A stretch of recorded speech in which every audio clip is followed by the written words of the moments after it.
નમસ્કાર વિદ્યાર્થી મિત્રો, આજે આપણે જોવા જઈ રહ્યા છીએ ધોરણ 10 ચેપ્ટર 5 સમાંતર શ્રેણી એનો ભાગ નંબર 6। આજના દિવસે આપણે ખૂબ જ અગત્યના એવા 2 થી 3 ક્વેશ્ચનની ચર્ચા કરશું। તો ફૂલ સ્પીડથી આ બધા ક્વેશ્ચનને જોઈ અને તૈયાર કરતા થાજો। તો કરીએ છીએ ક્વેશ્ચનની શરૂઆત કે સમાંતર શ્રેણીના પ્રથમ n પદનો સરવાળો 4n માઇનસ n સ્ક્વેર હોય તો nમું પદ અને પ્રથમ 3 પદ શોધો। ક્વેશ્ચન શું કીધો છે? ક્વેશ્ચન સમજો કે સમાંતર શ્રેણીના પેલા n પદનો સરવાળો તો કે 4n માઇનસ n સ્ક્વેર છે। હવે આપણે આ સમાંતર શ્રેણીનું nમું પદ ગોતવું છે, પહેલું પદ ગોતવું છે, બીજું પદ ગોતવું છે અને ત્રીજું પદ ગોતવું છે। આપણું આવી રીતનું કામ છે। સમાંતર શ્રેણીના n પદનો સરવાળો એટલે Sn આપેલો છે। આપણે સમાંતર શ્રેણીનું nમું પદ, પહેલું પદ, બીજું પદ અને ત્રીજું પદ આટલી વસ્તુ શોધવાની છે। હવે જ્યારે પણ કઈ વસ્તુ શોધવાની છે તો આ Sn વાળા સૂત્રની અંદર હું મૂકીશ Sn બરાબર 4n માઇનસ n સ્ક્વેર। આની અંદર n બરાબર જો 1 લઈએ, આપણે કેટલા લઈએ? n બરાબર 1, તો આપણને અહીંયા પેલા એક પદનો સરવાળો એટલે S1 બરાબર 4 કૌંસમાં 1 માઇનસ 1 નો સ્ક્વેર, 4 એકા 4 માઇનસ 1 એટલે 3। તો સમાંતર શ્રેણીના પેલા એક પદનો સરવાળો આપણને કેટલો મળ્યો? 3। અને પેલા એક પદનો સરવાળો એટલે ઈ S1 અને A1 આ બંને કેવા હોય? સરખા હોય, એટલે A1 બરાબર કેટલા મળ્યા? 3। હવે આની અંદર Sn બરાબર 4n માઇનસ n સ્ક્વેર માં જ્યાં જ્યાં n દેખાય ત્યાં હું 2 લઈશ તો મને પેલા બે પદનો સરવાળો એટલે કે S2 4 ના કૌંસમાં 2 માઇનસ 2 નો સ્ક્વેર, 4 2 જાય 2 2 સ્ક્વેર, 8 માંથી 4 જાય તો 4, તો S2 બરાબર કેટલા આવ્યા? 4। S2 બરાબર 4 છે એનો મતલબ શું થઈ ગયો? S2 એટલે તો થાય A1 પ્લસ A2। તો A1 ના કેટલા? S2 ના આપેલા છે 4, A1 ના મળ્યા 3 પ્લસ A2, તો આ 3 છે અને ડાબી બાજુ લઈ આવીએ તો 4 માઇનસ 3 બરાબર A2, તો A2 બરાબર કેટલા થઈ ગયા? 1। આ મળ્યું A2, આ મળ્યું A1।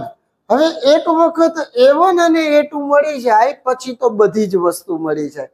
હવે આપણે અહીંયા લખશું કે D બરાબર શું લખશું? D બરાબર A2 માઇનસ A1। હવે A2 છે આપણી આગળ 1 અને A1 છે આપણી આગળ 3, તો 3 માઇનસ 1 એટલે 2, નિશાની મોટા પદની, તો D બરાબર કેટલા આવી ગયા? -2। હવે આપણે આ સમાંતર શ્રેણીનું ત્રીજું પદ મેળવવું હોય તો A3 બરાબર A પ્લસ 2D। હવે A એટલે આપેલા છે 3 પ્લસ 2, D એટલે -2, તો 3 પ્લસ માઇનસ માઇનસ 2 2 ને 4, 4 માંથી 3 જાય તો 1, તો આ સમાંતર શ્રેણીનું ત્રીજું પદ છે ઈ 4 માંથી 3 જાય તો કેટલા થઈ ગયા? 1, પણ ઈ કેવા આવશે? તો કે માઇનસ વાળા। અને એક આપણે જોઈએ છીએ nમું પદ, તો n બરાબર A પ્લસ D ના કૌંસમાં n માઇનસ 1। હવે A એટલે પેલું પદ કેટલા છે? 3, D એટલે -2, n માઇનસ 1। કરીએ કૌંસનો ગુણાકાર તો -2 નો n સાથે 2n, માઇનસ માઇનસ પ્લસ 2 1 જા 2, તો એ n બરાબર થઈ ગયા 5 માઇનસ 2n। આમ સમાંતર શ્રેણીના પ્રથમ 3 પદ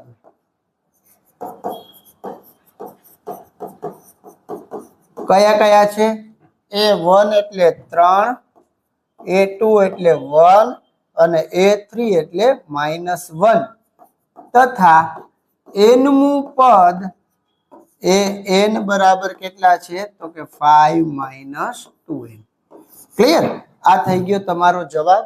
આના પછી એક આપણે બીજો ક્વેશ્ચન સોલ્વ કરીએ છીએ અને બીજો ક્વેશ્ચન કંઈક આવો છે કે 7 વડે વિભાજ્ય પ્રથમ 40 ધન પૂર્ણાંકોનો સરવાળો શોધો.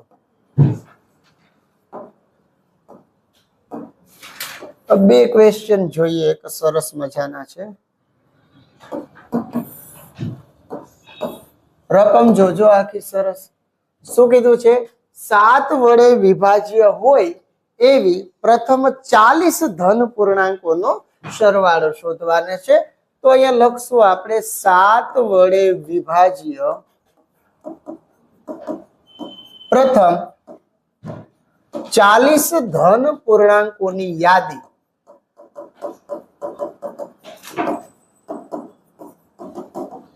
અને એમાં સૌથી પહેલા આવશે 7 એકા 7, 7 દુ 14, 7 તેરી 21. એવી રીતના 40 પદનો સરવાળો કીધો છે એટલે 40 સત્તા કેટલા થઈ જાય? 280. તો અહીંયા A1 એટલે પેલું પદ 7 છે, n એટલે બે પદ, કેટલા પદનો સરવાળો શોધવો છે? 40 પદનો. અને an એટલે કેટલા છે? 280. અને આપણે 40 પદનો સરવાળો શોધવો છે તો Sn બરાબર n/2 a પ્લસ an. જ્યાં n દેખાય અહીંયા મૂકી દઈએ 40, a બોલે તો 7 પ્લસ an ના 280. 40 ના ઘડિયામાં 2 એટલે 20 દુ 40.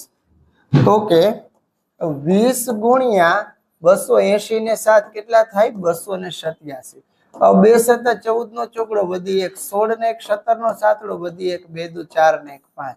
તો 7 વડે વિભાજ્ય હોય એવી પેલી 40 ધન પૂર્ણાંકોનો જે સરવાળો છે એ તમારે કેટલો થશે? 5740.